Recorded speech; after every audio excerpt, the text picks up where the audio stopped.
재림을 준비하는 근원적 방법이라는 제목으로 하나님 말씀을 선포하도록 하겠습니다. 오늘 본문은 감람산 강화의 최종 결론입니다.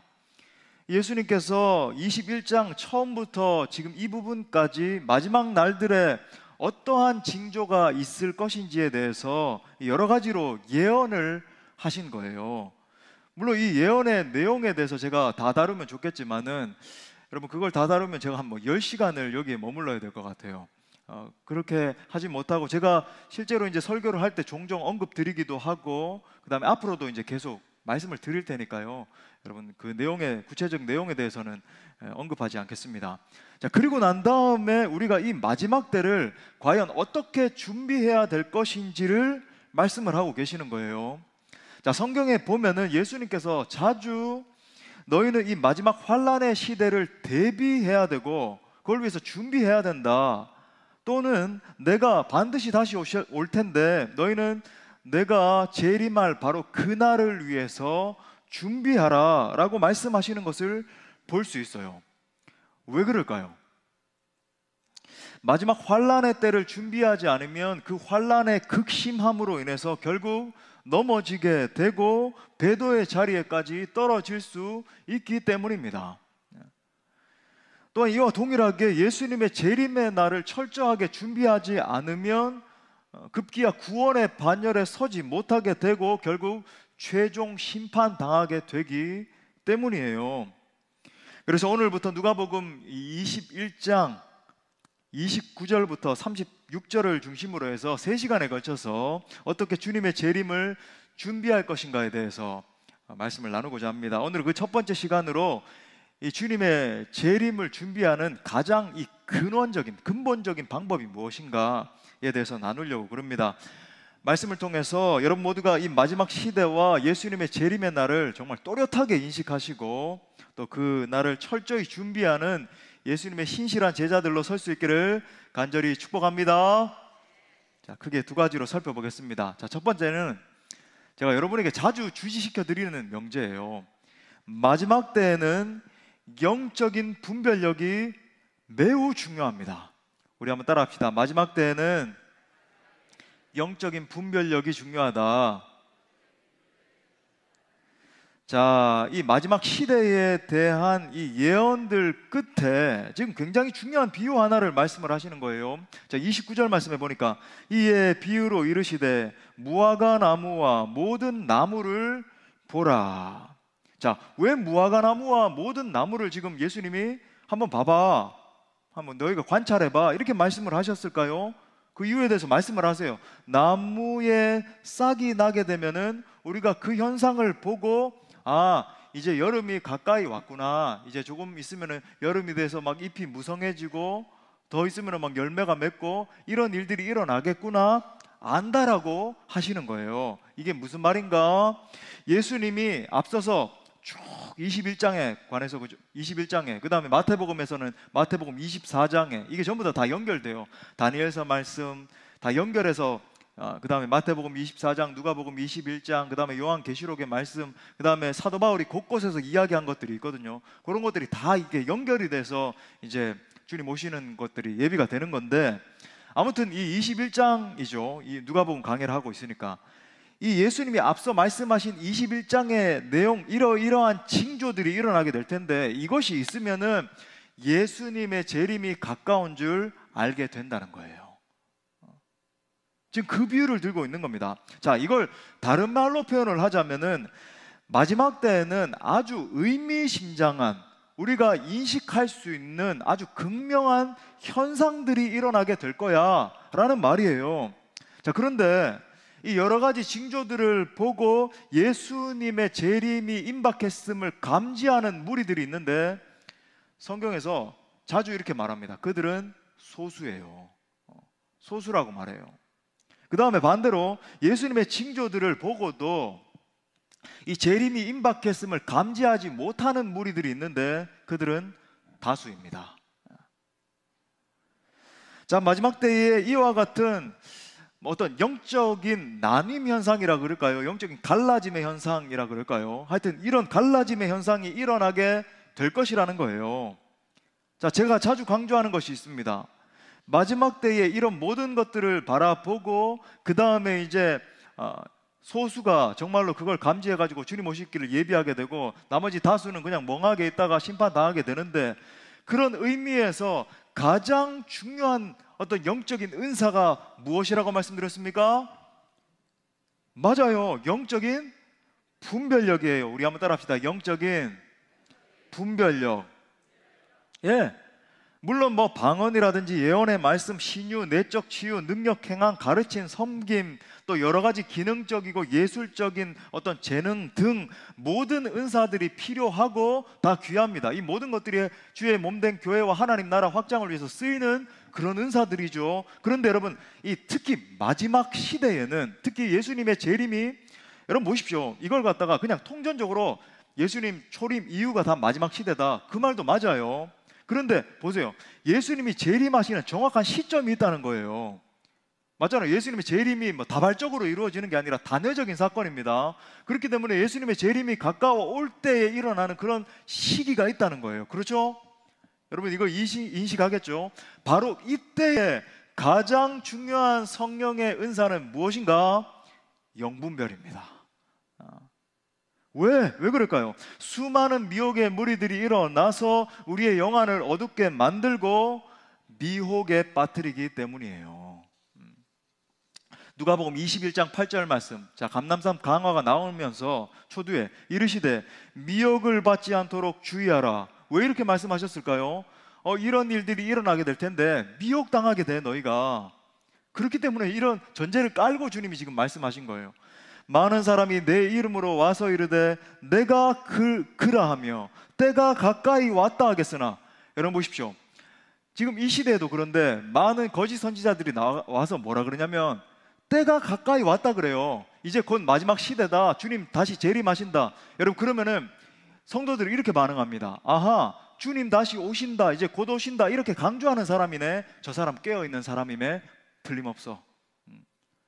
대부분은 많이 이런 걸 강조 안 하는데 주님 다시 오신다고 하고 막 급박한 이야기를 하고 하니까 저 사람은 진짜 깨어있는 하나님의 종임에 틀림이 없어, 이렇게 판단하고 거기에 가서 머리를 디밀고 메시지를 듣고 있어요. 근데 주님 뭐라 그럽니까? 거짓 선지자들이 때가 가까이 왔다 그런다고 우리 예수님 직접 말씀하셨죠. 예, 그래요. 여러분 그러니까 주님 오심이 임박했습니다, 예수님 다시 오십니다, 이런 말을 한다라고 해서 거기에 가서 메시지 듣고 있고 그러면 됩니까? 안 됩니까? 안 된다라고 하는 거예요. 큰일 나, 너희 미혹을 받는 거야. 그들을 따르지 말라 그러시잖아요. 자, 우리가 살고 있는 이 시대에 대해서 우리가 특별하게 알아야 되는 것이 무엇인가? 지금은 대배도의 시대입니다.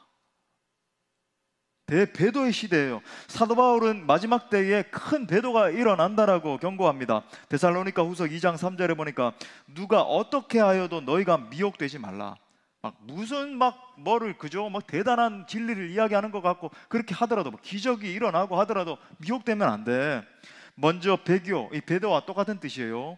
배교하는 일이 있고 저 불법의 사람 곧 멸망의 아들이 나타나기 전에는 그날이 이르지 아니하리니. 배도라고 하는 것은 쉽게 말해서 이 진리의 길에서 벗어나게 하는 미혹을 받아서 넘어지는 것을 말합니다. 바른 믿음, 바른 진리에서 벗어나서 엉뚱한 걸 따르는 거예요. 아주 무서운 배도죠. 자, 근데 사도 베드로는 이런 일들이 교회 밖에서 뿐만이 아니라, 물론 여러분 우리가 무슬림, 불교 이건 완전 타 종교니까 잘못된 줄 압니다. 그 다음에 이단들, 저건 많이들 이단으로 알려져 있으니까 잘못됐어, 통일교니 신천지니 뭐니 이단이야, 인식을 하지만 그뿐만이 아니라 교회 안에서도 이런 대배도의 세력들이 일어나서 그게 이루어진다는 거예요. 베드로후서 2장 1절에 보니까 그러나 백성 가운데 또한 거짓 선지자들이 일어났었나니, 역사가 반복되죠. 이와 마찬가지로 이와 같이 너희 중에도 거짓 선생들이 있으리라. 교회 안에 있다는 거예요. 그들은 멸망하게 할 이단을 가만히 끌어들여서, 그러니까 이단 사상 끝단자잖아요. 뭔가 다 똑같은 것 같은데 끝이 잘못되어 있는 거예요. 그걸 가만히 이렇게 그죠? 막 이렇게 교묘하게 끌어들여 가지고 자기들을 사신 주를 부인하고 이런 결과가 일어납니다. 임박한 멸망을 스스로 취하는 자들이라. 얼마나 무서운 말씀이에요. 오늘날 이런 배도가 제가 이렇게 보니까 교회라고 하는 간판을 버젓이 걸어놓고 또 이 목회자라는 거짓 탈을 쓰고 공공연히 이루어지고 있습니다. 잘 알지 못하는 이 순진한 양떼들을 미혹해서 제가 보니까 성도들은 잘 몰라요. 이렇게 그래가지고 뭔가 막 달변을 하고 뭐 대단한 뭔가를 이야기하는 거, 여러분 사기꾼들이 말 잘하잖아요. 그죠? 막 얼마나 막 말을 수려하게 해가지고 하면은 야 저게 무슨 진리가 있나 보다 해가지고 넘어지게 만드는 거예요. 특히 가만히 보니까 이 코로나 시대가 되면서 유튜브 하루 종일 이렇게 유튜브 보는 분들이 많다 보니까 그 유튜브에 이런 잘못된 이단 사상을 가진 사람들이 너무나 많은 것을 봐요. 특히 극단적인 종말주의자들. 제가 이것에 대해서는 한 2년 전에 딱 한 요 시기쯤 된 것 같아요. 2년 전 한 9월 달이었던 것 같은데 요 극단적 이 종말론주의자들을 경계하라고 그때 막 유튜브 통해서 한참 코로나 초창기였으니까 막 일어났거든요. 이게 이제 현상 중에 하나다 하면서 사람들 겁주면서 일어나서 심지어 그저 막 섬에 도망가자 뭐 해외로 가자 이런 사람들까지 막 여자 예언자다 하면서 여러분 근데 사람들은 귀가 얇아서 야, 저 사람 말을 들어야 된다. 마지막 주님 오신다 그러니까 막 긴박해져 가지고 그죠? 거기에 막 귀를 기울이고 있는 거예요. 또 이렇게 보니까 구원파 강사들이 아주 뭐 일어나 가지고 제가 뭐 실명 거론은 하지 않겠습니다만 뭐 이렇게 구글 같은 데만 쳐보기만 해도 구원파 강사들 하면 나와요. 그런 사람들 여러분 조회수가 막 몇만 건씩 되고 그래요. 뭐 그 다음에 뭐 신천지들 말할 것도 없고 요즘 신천지는 뭐 대놓고 자기는 신천지 진리다 이러면서 그러대요 보니까. 여러분 이런 사람들이 유명하고 조회수가 높고 야 기존 교회에서 이야기하지 않는 진리를 말하는 것 같네. 그러면 여러분 거기에 귀를 기울이면 될까요 안 될까요? 여러분 왜 기존 교회에서 말하지 않는 뭔가 신비하고 뭔가 막 성경을 갖다가 요리 뽑고 저리 뽑아가지고 대단한 거 이야기하는 것처럼 보이고 왜 그럴까요? 여러분 성경의 진리가 잘못된 진리니까 성경의 진짜 진리를 말하지 않고 잘못된 진리니까 여러분 기존 교회에서 말하지 않는 걸 말하는 거예요. 거기에 여러분 현혹이 되고 야 여기 뭔가 있네 하면서 그거 계속 듣고 있으면 어떻게 됩니까? 결국 말씀처럼 미혹에 빠지게 되고 심지어 이 영혼이 구원의 반열에서 탈락될 수도 있는 거예요. 가까스로 어떻게 건진받을 수도 있겠지만 영혼이 구원의 반열에서 탈락돼가지고 넘어질 수 있는 겁니다. 자, 그렇기 때문에 영적 분별력이 중요합니다. 제가 뭐 이 시간에 무슨 뭐 구원파 교리는 뭐가 잘못됐고 신천지 뭐 이럴 시간은 아니에요. 제가 지금 그럴 한 시간을 뭐 어떻게 합니까? 그죠? 그게 아니라 여러분 일단 그런 것들을 경계해야 된다. 그래서 여러분에게 정말 이 마지막 때에 간곡하게 권면드리는 것, 정말 검증된 교단의 검증된 목회자의 메시지 외에는 들으시면 안 됩니다. 이거 정말 약속하셔야 돼요, 저랑. 물론 제가 우리 교단의 목회자만 들으십시오 뭐 이렇게 할 수는 없는 것 같아요. 왜냐하면 그럼 뭐 교단주의도 아니고 여러분 성도들의 자유가 있으니까. 근데 진짜 검증된 교단에 가급적이면 우리 교단의 분들 건전한 분들 들으시면 좋죠. 근데 검증된 교단에 검증된 목회자 외에 근데 정말 내가 참 이게 한번 들어보고 싶다 그러면 반드시 저나 아니면 우리 목회자들에게 확인을 받으시고 이거 들어도 될까요? 확인을 받고 하십시오. 왜? 그럼 제가 보니까 막 수려하게 말 잘하고 이렇게 잘 꿰고 이런 잘못된 사람들이 너무 많아요. 뭐 여성 목회자다. 제가 여성 목회자 비하하는 거 절대 아니죠. 저희 어머니가 여성 목회자시잖아요. 그래서 저는 존중합니다만 그것에 대해 잘못됐다는 게 아니라 근데 보면은 막 그죠? 굉장히 극단적인 이야기를 하고 하는데 사람들이 거기에 막 혹해가지고 저기 뭐가 있다. 그죠? 저기 뭐 역사가 일어난다. 뭐 이러면서 몰려들고 경계하셔야 됩니다. 여러분 이거 정말 약속하셔야 돼요. 자, 그 반대로 우리가 영적인 분별력을 제대로 가지게 되면 알게 되는 것이 무엇인가? 하나님 나라의 진행 방향을 인식하게 됩니다. 예를 들어서 우리가 초저녁에 이렇게 달무리가 착 지는 것을 보고는 뭘 느끼죠? 그 다음날 아, 비가 오겠네. 아, 달무리가 지는 걸 보니까 이렇게 비가 좀 많이 오겠구나. 이렇게 알게 되잖아요. 마치 이런 것과 같이 영적인 분별력이 있어야 일어나는 현상들을 정말 성경적인 시각에서 잘 분별해서 바라볼 수 있게 되고, 앞으로 거대한 하나님의 나라가 지금 어떻게 진행되고 어떻게 앞으로도 진행될 것인가를 적실하게 감지할 수 있게 된다는 거예요. 자, 그렇다면 이 같은 영적인 분별력은 어디서부터 오는 것인가? 우리 예수님께서 이렇게 가르쳐 주고 계십니다. 오늘 33절 말씀 우리 다시 한번 읽어보겠습니다. 시작. 천지는 없어지겠으나, 예, 바로 이거예요. 예수님의 말씀에 대한 확신입니다. 예수님의 말씀이 진리임을 확신하고 이 말씀을 강하게 붙잡으면 결과적으로 영적으로 바르게 분별할 수 있게 된다는 거예요. 제가 지금 뭐 주일날이나 금요일이나 뭐 이렇게 증거되는 말씀이라든지, 그죠? 정말 우리가 읽는 그 바른 말씀을 통해서, 그렇기 때문에 사랑하는 여러분, 이 하나님의 말씀을, 이 성경 말씀을 갖다가 사람의 어떤 지성, 사람의 이성이 자아낸 어떤 산물이 아니라 정황무어한 하나님의 말씀으로 믿어야 됩니다. 기독교 역사상 이 말씀의 무엇성을 부인한 시대마다 영적으로 극심한 황폐함을 경험하게 돼요. 이 성경을 주신 하나님의 주권을 무시한 시대마다 심각한 영적인 기근에 시달려야 됐습니다. 여러분, 하나님의 말씀을 믿을 수 있기를 바랍니다. 이 마지막 때에 승리할 수 있는 비결, 영적으로 바르게 분별하고 우리가 바르게 설 수 있는 그 비결, 바로 하나님의 말씀을 붙드는 거예요. 또한 여러분 모두가 하나님의 말씀을 날마다 읽고 듣고 묵상하셔야 됩니다. 할렐루야. 사실 여러분 매일 하셔야 돼요. 매일 묵상하셔야 돼요. 제가 임 목사님은 원래 이제 묵상을 강조하는 목사님이니까 우리 교회는 뭐 묵상하는 교회입니다, 그렇게 합시다, 이 정도 권면하는 게 아니에요. 여러분, 이건 사실 살고 죽느냐의 문제죠. 여러분, 하루라도 하나님의 말씀을 묵상하지 않아 보세요. 여러분의 가치관이 어딜 향하는지, 세상적인 가치관, 그죠? 마음의 짜증, 분노, 혈기, 음란, 교만, 온갖 것들 다 올라오고요, 하나님의 뜻대로 살지 못하게 돼요. 여러분이 여러분 스스로 느끼시잖아요. 자, 방금 끄덕인 분들은 내가 느끼고 있다.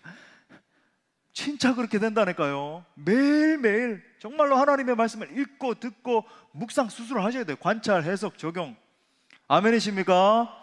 더불어 저는 정말 이 메신저로서 이런 말씀 드리고 싶어요. 말씀을 가르치는 자들은 어떤 두루뭉술한 세상 강령 같은, 예수님 뭐 이야기는 언급을 하지만 세상에서도 들을 법한 그런 강령 같은 말씀을 전하면 안 되고, 철저히 하나님의 진리의 말씀을 연구하고 깊이 있게 진짜 하나님의 말씀이 전하는 그 메시지를 가르쳐야 됩니다.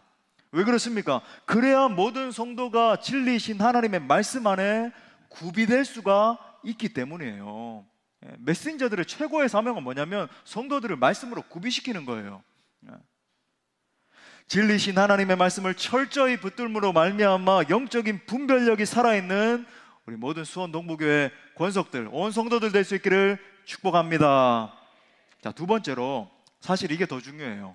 이건 선제적인 그냥 말씀이었고, 과연 무엇이 우리로 하여금 주님의 재림에 동참하지 못하게 하는가라는 거예요.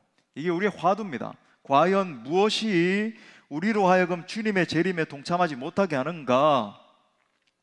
사실 이제 3시간에 걸쳐서 살펴볼 텐데, 자, 이 점을 우리가 상고하면서 흥미롭게 생각할 수 있는 그런 점은, 재림은 영적인 부흥의 원리와 직결되어 있습니다. 아니, 재림은 영적인 부흥과 사실 연결되어 있어요. 자, 제가 독특하지만 여러분 중요한 진리를 하나 선포하겠습니다. 우리 한번 따라합시다. 예수님의 재림은 궁극적인 부흥이다. 자, 다시 한번 더. 예수님의 재림은 궁극적인 부흥이다.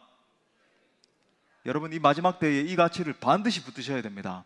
자, 그러면 목사님, 어떻게 해서 예수님의 재림이 궁극적인 부흥입니까? 제가 몇 가지 증거를 제시해 드리겠습니다. 자, 첫 번째는 주님이 부으시는 이 부흥의 역사와 예수님의 재림 전에는 항상 뚜렷하고 공통적인 영적인 징조가 있습니다. 자, 무슨 말인가? 그 공통적인 징조가 뭐냐면은 영적인 부패가 극에 달한다는 거예요. 영적 부패가 극에 달한다. 인간 이성에 대한 가치를 하나님보다 우위에 두게 됩니다. 소위 사람이 신이 되어서, 그죠? 인간 이성이 신이 돼서, 더 나아가서 내가 나의 신이 돼서 사람을 하나님보다 더 중요하게 여기게 돼요. 그 결과 하나님이 싫어하시는 여러 가지 끔찍한 영적인 방종들이 극에 달하게 됩니다. 온갖 살인, 간음, 동성연애, 그죠? 트랜스젠더리즘, 이걸 갖다가 이게 인권이라고 이야기를 하고, 술 취함과 방종과 물질 중심주의, 그죠? 사람들에게 무슨 과시하기 위한 문화, 정말 그리스도를 위해서 사는 게 아니라, 그죠? 내가 내 안위를 축적하고, 이 시대 사람들을 한번 보세요. 여러분, 이런 것들을 언급드리고 나니까 이게 이 시대의 특징이 아닌가 싶잖아요. 전부 다 이런 가치들에 빠져 있는 것 아닙니까?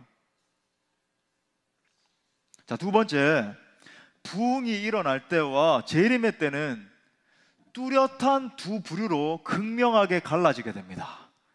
뚜렷한 두 부류로 갈라지게 돼요.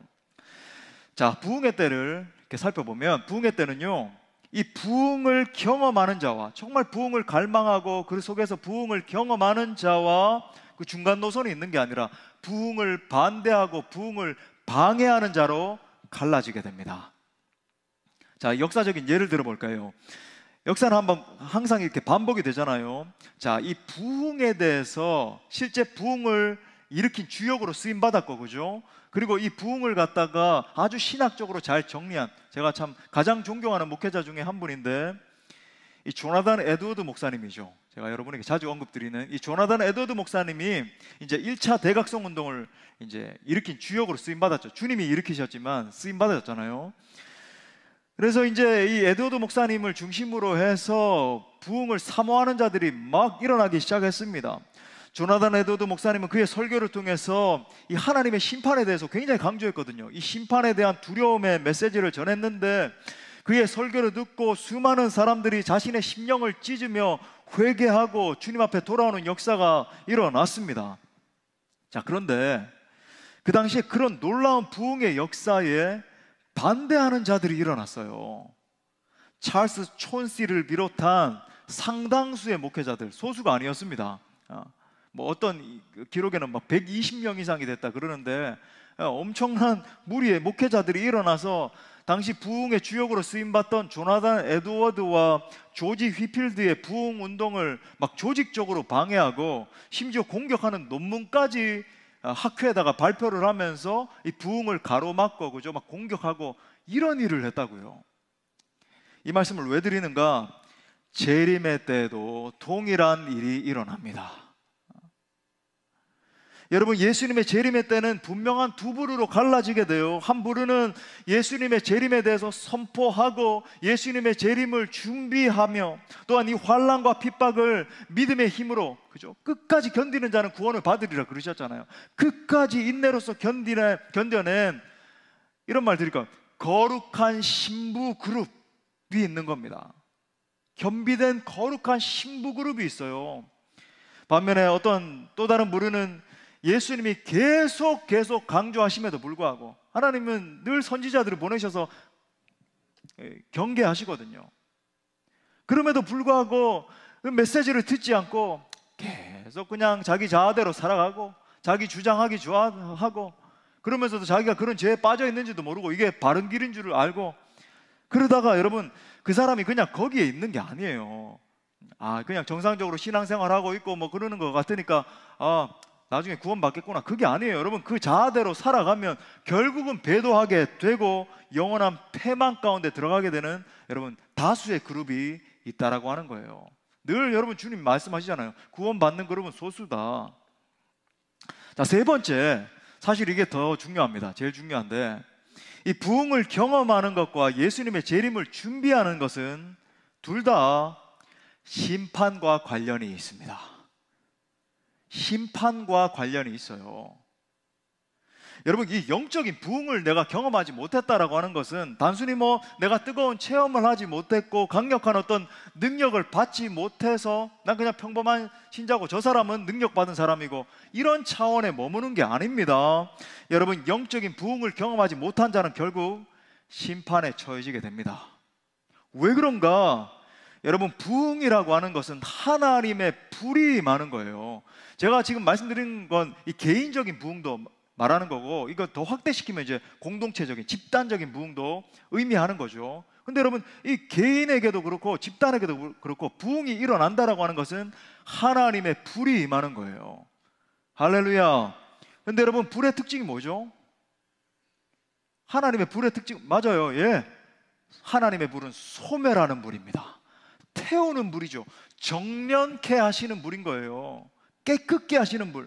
여러분, 이 불이 임하면 모든 더럽고 추한 것들을 태우는 역사가 일어납니다. 즉 성령의 불이 임해서 내 안에 있는 모든 더럽고 추한 것들을 태움받는 그런 역사가 일어난 자가 구원의 반열에 설 수 있는 거예요. 이 말을 다른 말로 바꾸면 뭡니까? 불로 말미암아 태움받지 못한 영혼은 나중에 심판의 불이 임할 때 태워지게 됩니다. 소멸된다는 거예요. 다시 말해서 여러분, 예수님의 재림을 준비하지 않은 자, 정말 철저하게 이 불에 태워지지 않은 자는 결국 심판에 처해지게 된다는 말입니다. 자, 정리하자면 기독교 역사를 보면은 주님께서 계속적으로 이 간헐적인 부흥을 부어주셨습니다. 그죠? 사도행전에서도 부흥을 부어주셨고, 그죠? 역사 가운데도, 그리고 각 개인에게도 뭔가 영적으로 메마른 것 같은 중세 시대를 지나면서도 여러분, 뭐 수도원 운동이나 여러 가지를 통해서 영적으로 비를 내려주셨어요. 간헐적으로. 우리나라에도 그죠? 막 평양에도 불을 일으켜 주셨고, 60년대, 70년대, 80년대 그 어려울 때 우리나라에 막 은혜를 주셔서 그렇게 갈망하면서 부흥을 주셨어요.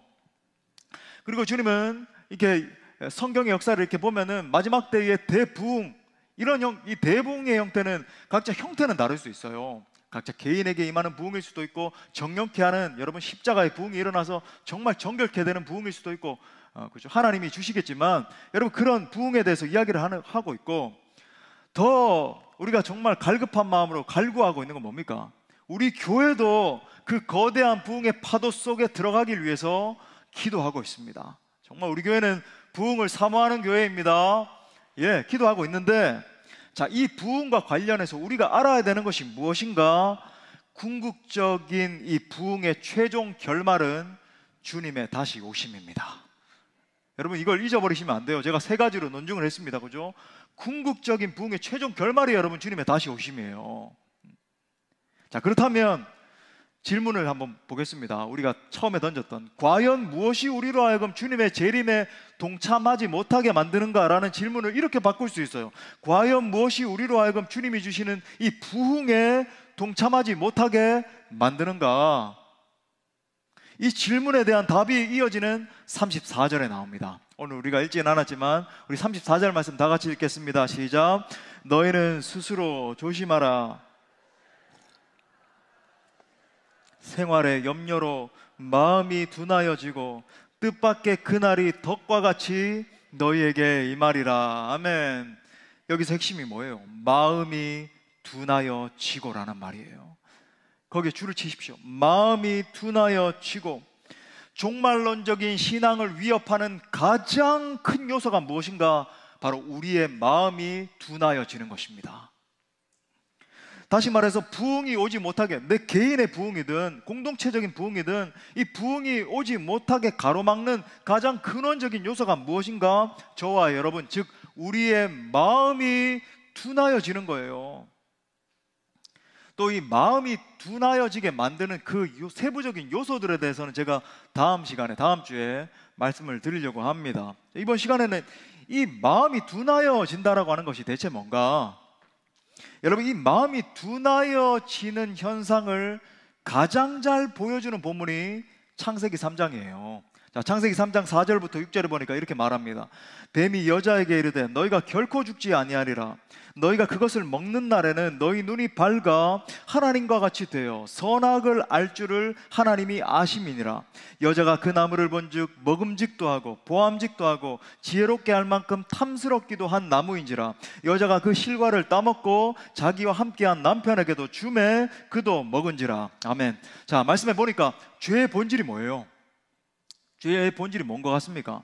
우리는 보통 열매를 따먹은 것을 죄의 본질로 생각을 하는 거죠. 여러분, 그건 죄의 본질이 아니라 죄의 결과예요.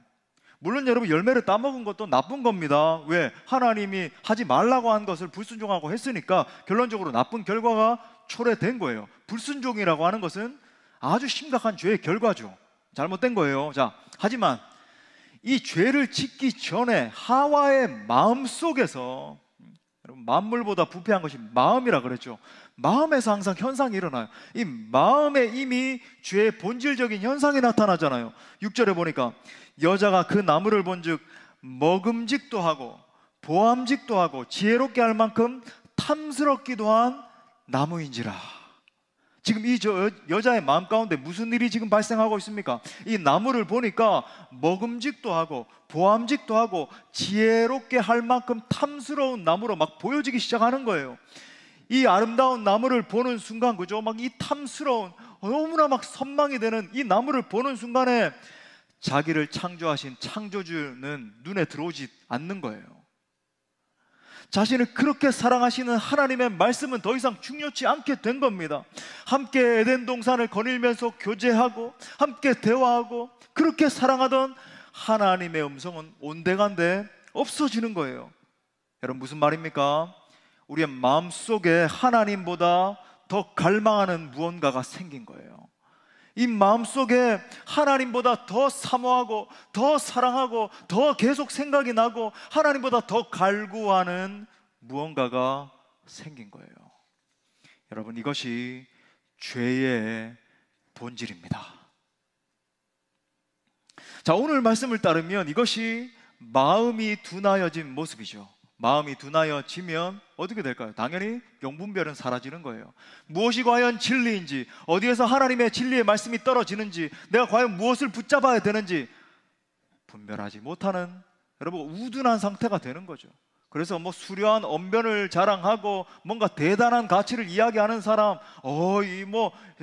기존 교회들에서는 이야기하지 않는 걸 이야기하네. 그런데 혹하고 빠지고 혹하고 넘어지고 그렇게 끌려다니다가 여러분 파멸하는 거예요. 나중에 불순종이라고 하는 건 여러분 이게 궁극적인 결과에 지나지 않습니다. 이미 이 인간의 마음에, 내 마음에 하나님보다 더 사랑하고 하나님보다 더 갈망하는 뭔가가 생기는 것을 경계해야 되죠. 이것이 우리를 하나님으로부터 멀어지게 만드는 죄의 궁극적 뿌리라는 걸 여러분 반드시 아셔야 됩니다. 자, 이러한 내적인 무너짐에 대해서 선지자 예레미야가 이렇게 한 문장으로 정리를 했습니다. 정말 이것이 나의 영적 상태구나 여러분 직면하면서 우리 예레미야 2장 13절 다 같이 읽겠습니다. 시작. 내 백성이 두 가지 악을 행하였나니 곧 생수의 근원되는 나를 버린 것과 스스로 웅덩이를 판 것인데 그것은 그 물을 가두지 못할 터진 웅덩이들이니라. 여러분, 무엇이 우리의 죄의 근원입니까? 우리가 하나님을 버린 거예요. 생수의 근원이신 하나님을 버린 겁니다. 그리고 그 풍성한 하나님 대신에 터진 웅덩이, 뭔가 저기에 물이 있겠지, 저기에 내 마음에 이 가람을 채워줄 그 물이 있겠지, 그 터진 웅덩이를 파기 시작하는 거죠. 먹어도 배부르지 않는 바로 그것이요. 그러니까 여러분, 이 죄의 열매의 특징은 뭐냐면 만족이 없다는 거예요. 여러분, 여러분이 일평생 동안 그걸 한번 파보십시오. 만족이 없습니다. 부흥의 역사를 연구해 보면 부흥의 때에는 반드시 전초 현상이 일어납니다. 그것은 교회에 뭐냐면 우리가 붙들어야 되는 건데, 교회에 죄의 교리와 하나님의 진노의 교리가 살아나기 시작한다는 거예요. 안타깝게도 오늘날 교회의 모습과는 거리가 너무나 먼 것 같습니다. 오늘날만큼 이 죄의 교리, 그에 대한 하나님의 진노의 교리를 말하면 성도들도 싫어하니까 또 목회자들은 그 성도들의 눈치를 보면서 이것에 대해서 통렬하게 이야기하지 못하고 회개를 외치지 못하고 정말 이런 교리를 싫어하는 시대가 돼버렸죠. 하나님 당신 사랑하십니다, 위로하십니다, 잘 될 겁니다 이야기하면 아멘이 터져 나오지만, 그죠? 하나님의 심판 앞에 우리가 정말 직면해야 됩니다 하면은 싫어해요. 그런 교회를 누가 좋아합니까? 사랑이 이긴다라고 하는 책, 유명한 책인데 이걸로 유명한 라벨 같은 신학자라고 부르기도 싫은데, 여러분 이 거짓 선지자인데 심지어 이렇게 말합니다. 하나님은 사랑이시다. 그 사랑의 하나님이 사람들을 지옥에 보낼 리가 없다. 여러분 이게 그냥 일반 소수만 이렇게 알고 있고 그런 게 아니에요. 여러분 미국과 유럽과 이런 지역에서는요, 이 라벨, 한국도 그렇습니다. 라벨의 신학에 열광하는 사람들이 얼마나 많은지 몰라요. 하나님의 공의는 전혀 무시한 처사죠. 이와 반대로 진정으로 부흥을 체험하는 사람들, 여러분 이 부흥을 체험한다라고 하는 게 재림과 지금 연결됨을 계속 인식하면서 들으십시오. 부흥을 체험하는 사람들은 반드시 선제적으로 두 가지 사실을 인식하게 됩니다. 여러분 이 사실에 비추어서 여러분 스스로를 점검해 보셔야 돼요. 첫 번째는 뭐냐면, 부흥을 경험하는 사람들은 나는 전적으로 쓸모없는 죄인이라는 사실을 인식하게 돼요. 부흥이 일어날 때 남자든 여자든 죄의식으로 애통하게 됩니다. 자신의 이 죄악의 비참함을 뼈저리게 느끼게 되면서 도저히 내가 더 이상은 살아갈 수 없을 것 같은 그런 느낌을 갖게 돼요. 그들은 자신의 죄악의 끔찍함 때문에 잠을 잘 수 없게 됩니다. 영혼의 고뇌에 빠지게 돼요. 금식이 어떤 의무가 아니라 아예 식음을 전폐하고 밥을 못 먹을 정도로 영혼의 상태가 피폐함을 느끼게 되는 거죠. 예레미야 17장 9절 말씀, 만물보다 거짓되고 심히 부패한 것은 마음이라 누가 능히 이를 알리요. 이 모든 말씀이 내 영적인 상태이구나, 내가 바로 하나님의 말씀 앞에, 거룩하신 하나님 앞에 서니까 내가 바로 그런 추악한 죄인이구나 인식하게 되면서 무서워하고 울부짖게 됩니다. 자, 두 번째로, 그런 다음에 그들은 하나님의 진노에 직면하게 되죠. 그들은 하나님의 공의가 자신들에게 적용된다라고 하는 것을 알게 돼요. 그들이 범한 죄를 하나님이 얼마나 미워하시는지를 깨닫게 됩니다. 그로 인해서 마음에 깊은 비통함이 느껴지게 되고, 그러면서 도대체 내가 어떻게 해야 되는가, 어떻게 해야 나 같은 죄인이 살 수 있는가 같은 깊은 탄식이 막 터져 나오게 됩니다. 여러분, 주님의 재림의 날은 진노의 날입니다. 그날은 사랑이 적용되는 날이 아니라 하나님의 공의만 적용되는 날이에요. 사랑은 지금, 은혜의 시대인 지금 적용되는 것이고, 요한계시록 6장 15절부터 17절에서 이렇게 말해요. 땅의 임금들과 왕족들과 장군들과 부자들과 강한 자들과 모든 종과 자유인이 굴과 산들의 바위 틈에 숨어. 왜 숨어요? 두려우니까요. 산들과 바위에게 말하되 우리 위에 떨어져 보좌에 앉으신 이의 얼굴에서와 그 어린 양의 진노에서 우리를 좀 가려달라, 우리를 가리라. 그들의 진노의 큰 날이 이르렀으니 누가 능히 서리요? 막 외치기 시작하는 거예요. 누가 능히 서리요? 여러분, 재림의 날은 하나님의 진노가 극에 달하는 날입니다. 그날 주님은 이 땅 가운데 진노의 어린 양으로 임하실 거예요. 진정으로 회개하지 않으면 살 길은 없습니다.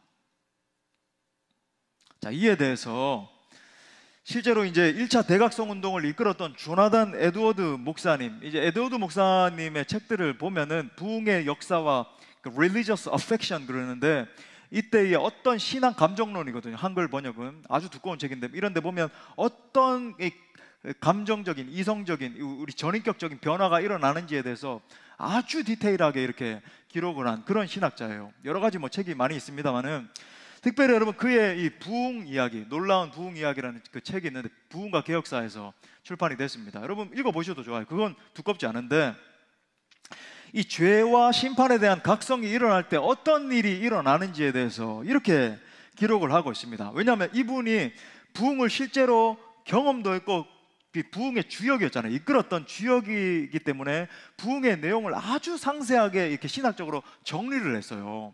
자, 그 가운데 죄와 이 심판에 대한 메시지가 선포되고 이게 사람들의 마음을 막 뒤집어 놓을 때 어떤 현상들이 일어났는가 한번 들어보시죠. 제가 좀 길기 때문에 중약을 하고 좀 축약을 했습니다. 사람들이 처음 각성하게 되자, 메시지가 임하고 막 회개가 터져 나온 거죠. 각성하게 되자, awakening 되자, 자신이 태어나면서부터 비참한 상태에 놓이게 되었으며 앞으로 영원히 멸망당할 위험 가운데 있다는 사실을 깨닫게 되었습니다. 그래서 멸망을 피해 신속히 더 나은 상태로 들어가는 것이 가장 중요한 문제가 되었습니다. 그 결과 죄를 깨닫기 위해 마음을 가장 각성시키는 말씀들을 진지하게 묵상하면서 점점 더 깨어나게 되었고, 결국 마음속에 내주하시는 성령으로 말미암아 자신들의 비참함을 절실하게 느끼게 되었습니다. 어떤 이들은 하나님의 진노와 자신이 처해 있는 저주의 위험을 너무 크게 느껴 밤에도 잠을 잘 수가 없었습니다. 죄에 대한 하나님의 진노가 생생하게 느껴져 영혼의 짓눌림을 경험하고, 하나님이 이토록 죄 많은 인생을 즉시로 지옥에 보내지 않으시고 이 땅에 그대로 살게 놔두시는 것에 놀라워하며 심한 죄책감에 울부짖는 이들도 종종 있었습니다. 그 결과 사람들은 이렇게 부르짖었습니다. 내가 어떻게 해야 구원을 받을 수 있겠습니까? 여러분, 이와 같이 성령께서 임하시면 우리 안에 내적으로 깊은 근심이 일어나기 시작합니다. 이제는 내 관심이 어떻게 하면 내가 이 세상 살면서 안위를 누리고 내 평강을 누리고 그렇게 살아갈까가 아니라, 어떻게 하면 내가 하나님의 이 진노의 심판을 피하고 구원을 얻을 수 있을까로 옮겨가게 돼요.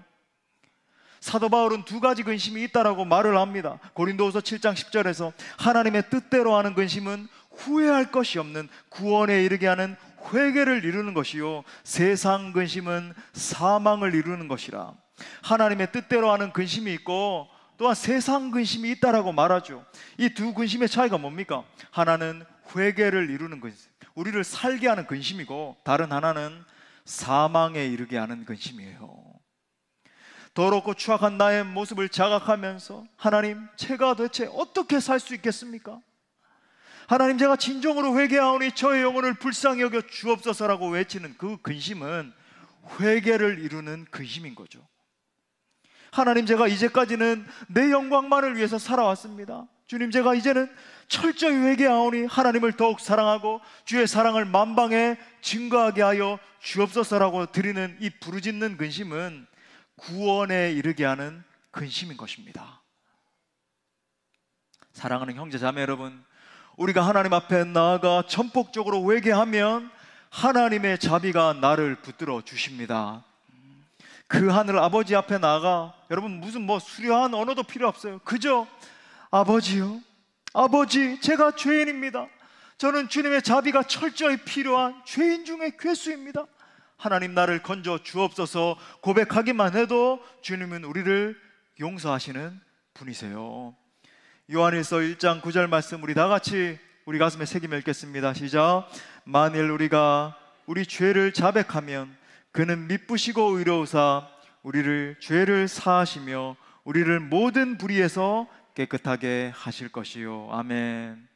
그리고 자비의 주님은 우리가 그렇게 전폭적으로 회개하며 기도하기 시작할 때 우리의 둔하여진 마음을 녹아내리게 만드는 성령의 역사를 부어주시는 거예요. 바로 그 심령에 성령의 불이 임할 때 모든 더럽고 추악한 것들, 그렇죠? 내가 하나님의 영광을 추구하지 않았던 내 옛사람들을 태우시는 겁니다. 또한 그에게 더 강력한 성령의 능력으로 채워주셔서 하나님의 나라와 그의 영광을 위해서 사용해 주시는 것입니다. 사랑하는 여러분, 이것이 바로 주님의 재림을 준비하는 근원적인 방법입니다. 그러므로 죄와 심판의 무서움을 인식하시고 진정한 회개의 자리에 나아갈 수 있기를 간절히 바랍니다.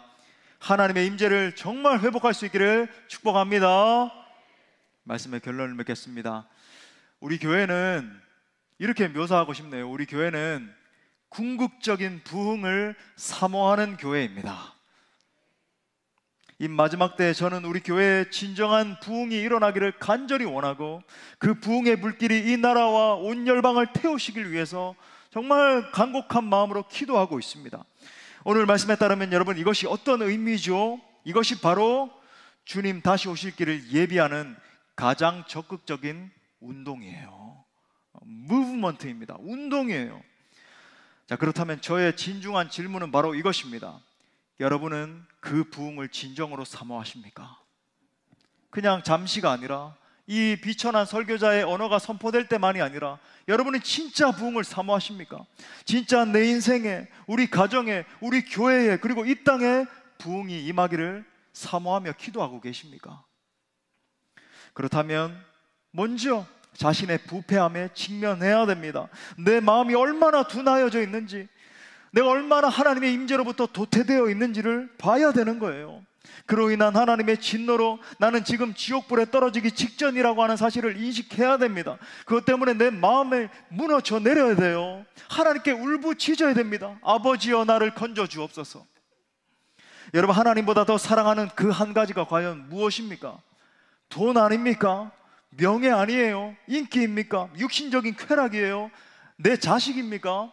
아니면 내 미래와 내 안위입니까?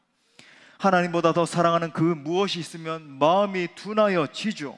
하나님보다 더 갈망하는 그 무엇이 있으면 반드시 거기에 손을 뻗치게 돼 있어요. 보암직도 하고 먹음직도 하고 지혜롭게 할 만큼 탐스럽기도 한 바로 그 무엇, 그 무엇이 우리 눈을 가리면 주님의 재림을 진짜 사모하지 못하게 만드는 거예요. 그냥 그 상태에만 있는 게 아니라 재림을 보지 못하게 만듭니다. 그 무엇이 우리의 눈을 가리게 되면 주님의 부흥을 정말로 사모하지 못하게 만드는 겁니다. 여러분, 오늘 이 시간에 그 무엇을 내려놓기로 결정하십시오. 진정으로 회개하면 하나님이 우리를 건져 주실 것입니다. 우리가 전폭적으로 주님 앞에 엎드려 회개하면 하나님이 약속하신 그의 영을 반드시 우리 가운데 부어 주실 것입니다. 아무쪼록 진정한 회개가 터져 나옴으로 말미암아 우리 모두의 마음이 새롭게 기경되고 이를 통해 주님의 재림을 준비하는 우리 모든 주의 권속들 될 수 있기를 간절히 축원합니다. 축원합니다. 우리 말씀을 주신 하나님께 영광의 박수 올려드리겠습니다. 우리 다 같이 일어나셔서 우리 뜨겁게 찬양하고 기도합시다. 주여, 우린 연약합니다.